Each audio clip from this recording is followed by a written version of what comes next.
அண்ணாமலை அப்படிங்கிறவர் வந்து ஒரு தைரியமான, எல்லாரையும் எதிர்த்து அரசியல் பண்ணக்கூடிய ஒரு தைரியமான ஆள். அவரு இந்த 5 வருஷத்தில் 2021 திமுக ஆட்சி அமைஞ்சதுலேருந்து முழுக்க முழுக்க திமுகவை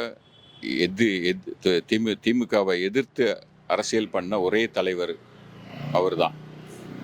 ஸோ அவருடைய உழைப்பை பார்த்து தான் நாங்கள் வந்து இப்போ அவர் கூட சேர்ந்து பயணிக்க விரும்புகிறோம். நிச்சயமாக அது வெற்றி அடையும். அதே மாதிரி 2031 வந்து நிச்சயமாக போட்டி வந்து டிவிகே அண்ட் அண்ணாமலை கட்சிக்கு மட்டும்தான் இருக்கும்.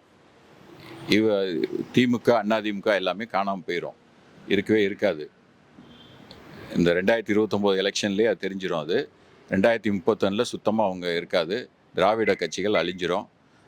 போட்டி வந்து டிவிகே அண்ட் அண்ணாமலை தான். இதில் அண்ணாமலை வெற்றி அடைஞ்சு முதலமைச்சராக வர வைப்போம். அதுதான் எங்களுடைய குறிக்கோள். ரொம்ப இளைஞர்கள் மெயினாக ரொம்ப ஆர்வமாக சேர்ந்துக்கிட்டு வராங்க.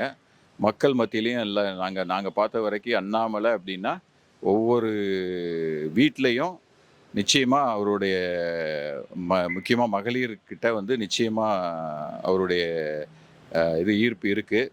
அதே மாதிரி ஒரு எக்ஸாம்பிள், என்னுடைய ஊர் வில்லேஜ் பஸ்ஸு கூட கிடையாது அந்த ஊருக்கு. அந்த மாதிரி வில்லேஜில் திமுக அதிமுக மட்டும் இருந்த இடத்துல இன்னைக்கு பிஜேபி அப்படின்னு இந்த 5 வருஷத்தில் கொண்டு வந்தது அண்ணாமலையால் மட்டும்தான். இதில் வேற யாருடைய உழைப்பு கிடையாது. அதான் மெயின். அதனால் இந்த திமுக அதிமுக கட்சிங்களுக்கு நிச்சயமாக பாதிப்பு தான். அதில் மாற்றுக்கருத்தே இல்லை. நிச்சயமாக மாற்றம் இருக்கும். அந்த வந்து ஐபிஎஸ் படித்தவர், ஒரு ஐஏஎஸ் ஐபிஎஸ் படித்து ஒரு நல்ல டேலண்டான ஒரு மனுஷன் இன்னைக்கு அரசியலுக்கு வந்திருக்காரு. அவ்வளோ கஷ்டப்பட்டு ஒரு விவசாய குடும்பத்துலேருந்து வந்து படித்து இன்னைக்கு வந்திருக்காரு அப்படின்னா அவருடைய உழைப்பு தான். அவர் நிச்சயமாக ஒரு மாற்றத்தை கொடுப்பாரு.